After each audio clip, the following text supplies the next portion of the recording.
अस्सलामु अलैकुम वरहमतुल्लाहि वबरकातुह। आज ही मोहतरम सामीन, कैसे हैं आप लोग? अल्लाह हम सब को सेहत व तंदुरुस्ती से नवाजे। आज हमारा उन्वान मौजू टॉपिक है हेपाटाइटिस बी। काला यरकान है जिसकी तहकीकात सदियों पहले हो चुकी थी। काले यरकान को अब बजरिया वायरस या बवजह वायरस हेपाटाइटिस का नाम दिया गया है। हेपाटाइटिस का पहले मैंने बता चुका हूँ सोजश जिगर है। तो बहरहाल हेपाटाइटिस बी और सी ये काला यरकान है और उसकी दोनों मुख्तलिफ हालतें या स्टेजेस हैं। आज चूँकि हम हेपाटाइटिस बी को ज़ेर बहस लाना चाहते हैं, तो इसकी सबसे बड़ी वजह इसका वायरस बड़ा एक्टिव और सरहदों पर आकर लड़ाई करता है। क्योंकि हेपाटाइटिस बी है ये सबसे ख़तरनाक किस्म है और इसके ख़तरनाक होने की बड़ी वजह ये होती है कि इसका वायरस बड़ा एक्टिव और सरहद पर आकर लड़ाई करता है।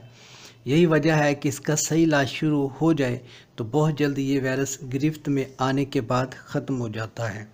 इसका यूँ समझे कि एक फ़ोर्स बॉर्डर पे लड़ रही है और एक फ़ोर्स उससे 1 किलोमीटर पीछे मोर्चों में लड़ रही है। और बॉर्डर पे लड़ने वाली जो फ़ोर्स है वो ज़ाहिर है वो एक्टिव होगी, उसके दुश्मन पर अटैक भी ज़्यादा होंगे और दुश्मन का वो अटैक का निशाना भी जल्दी हो जाएंगे। अगर एक फ़ौज जो 1 किलोमीटर पीछे मोर्चों में है तो वो सिक्योर भी है और उसकी अटैक भी दुश्मन पर कम है और मौके महल की मुनासबत से है और वो दुश्मन के अटैक से भी बचे रहते हैं। तो हेपाटाइटिस बी जो है ये बॉर्डर पर लड़ने वाली फ़ोर्स है और हेपाटाइटिस सी जो है ये मोर्चों में रह कर लड़ने वाली फ़ोर्स है, वायरसेस की या वायरस की या जो भी शामिल है। ठीक है, तो बहरहाल ये थी इसकी थोड़ी सी वजाहत। तो हेपाटाइटिस बी वायरस जिगर के जो खुलियात हैं, सेल्स हैं, हेप्टोसाइट्स, इनको ज़हरीले असरात के बायस तबाह करके अपनी शनाख्त जो है एंटीबॉडीज़ के हवाले करता है, जो बाद में बीमारी के तौर पर सामने आती है। फिर इसी एंटीजन रिकग्नाइजेशन की वजह से खुलिया जो सेल है इसके अंदर जहर इसके माया हिस्सा को तबाह करता है, जिसको साइटोटॉक्सिन कहते हैं। ये मादा बाज़-औक़ात अद्वियात की वजह से होता है और बाज़-औक़ात एंटीजन के रद्द-ए-अमल के तौर पर पैदा होता है। इसकी वजह से फोगोसाइट्स कमज़ोर पड़ जाते हैं, जिससे जिगर का खुद का निज़ाम, मुदाफ़ती निज़ाम टूट जाता है और मरीज़ में कुछ हस्बे झैल अलामात ज़ाहिर हो जाती हैं।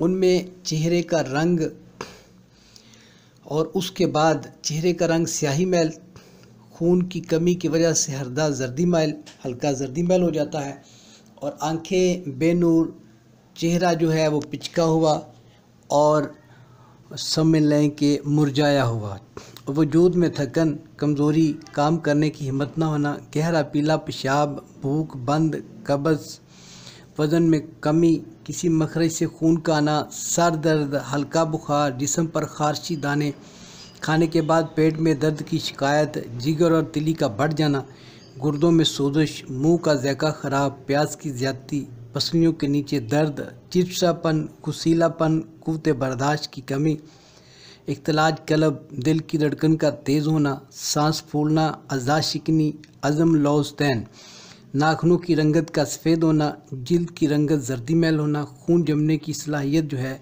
उसका भी मुतासर हो जाना, कम हो जाना। एक तहकीक ये भी है कि इसमें फुलाद जमा होना शुरू हो जाता है जो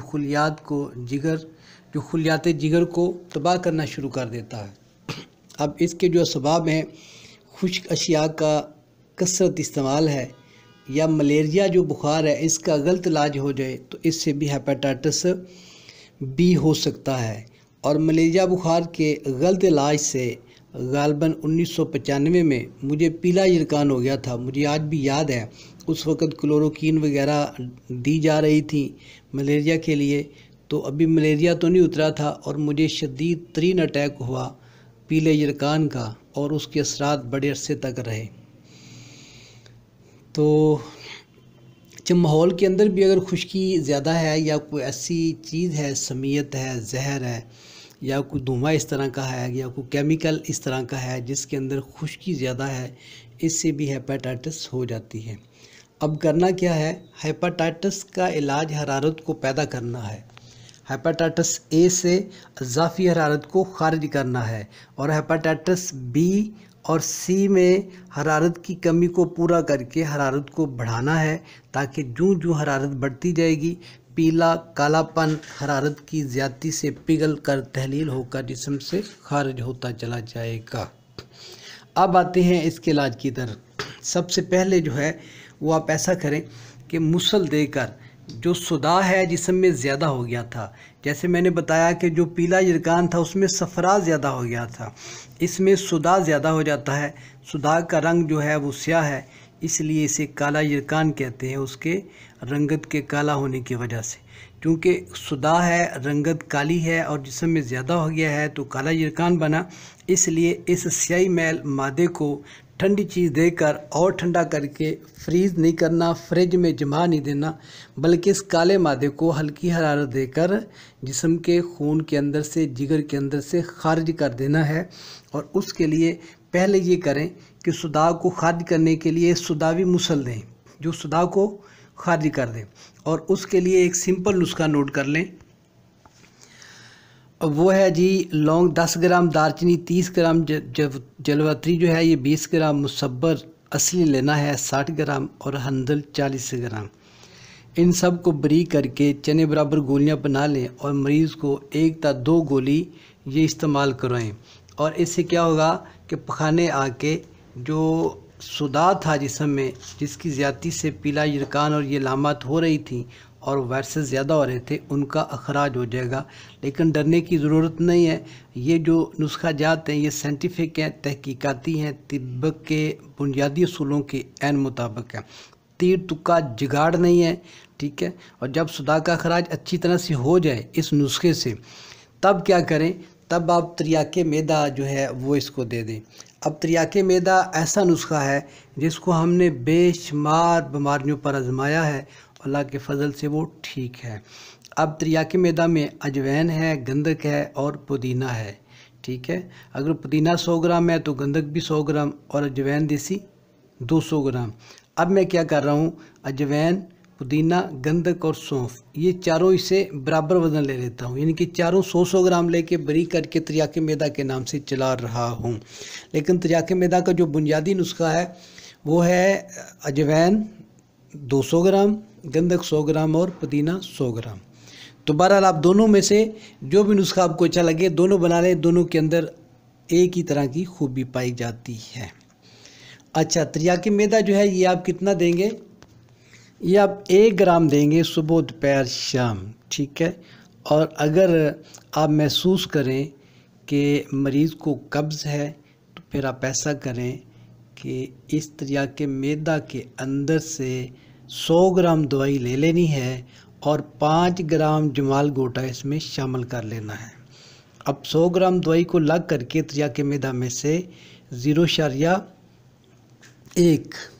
ठीक है, यानी कि आधा तोला समझ लें आप, आधा ग्राम नहीं आधा तोला, 5 ग्राम का मतलब है आधा तोला जमाल गोटा लें, उसके अंदर से मगज़ निकाल के उसको खरल में पहले डालें, अच्छी तरह बारीक कर रहे हैं, वो नरम सी जब बन जाए फिर 100 ग्राम त्रियाके मैदा वाली दवाई को इसमें डालें, अच्छी तरह खरल कर लें 1 घंटा। और इसमें से 250 मिलीग्राम जो दवाई है वो रात को सोते वक्त ले लिया करें। 250 का मतलब 250 मिलीग्राम का कैप्सूल। अगर इसे कब्ज़ ठीक ना हो तो फिर आप 500 मिलीग्राम का कैप्सूल भी ले सकते हैं। लेकिन अगर आपकी कब्ज़ ठीक है तो फिर ये जमाल गोटे वाली दवाई को लेने की ज़रूरत नहीं है। अगर कब्ज़ है तो फिर आप यही लें। इससे क्या होता है, हरारत शिद्दत से पैदा होकर जो सुदा है, जो काला मादा है, उसको खारिज कर देता है और मरीज़ ठीक हो जाता है इंशाअल्लाह। अब आते हैं उन दोस्तों की तरफ, उन अहबाब की तरफ जिन्होंने इस वीडियो को फ़र्स्ट टाइम सुना है।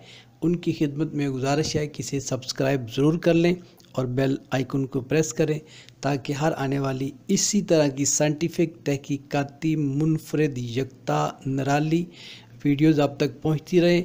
और ये वो गुफ्तगू है जो आम मुआशरती तहकीकात, इलाज मुआलजे से हट के है, लेकिन अल्लाह के फजल व करम से यकीन, दावा, चैलेंज भरोसा और एतमाद है, यही तहकीकात साइंटिफिक है और काले यरकान का इलाज ऐसे ही करना चाहिए। अल्लाह हाफिज़।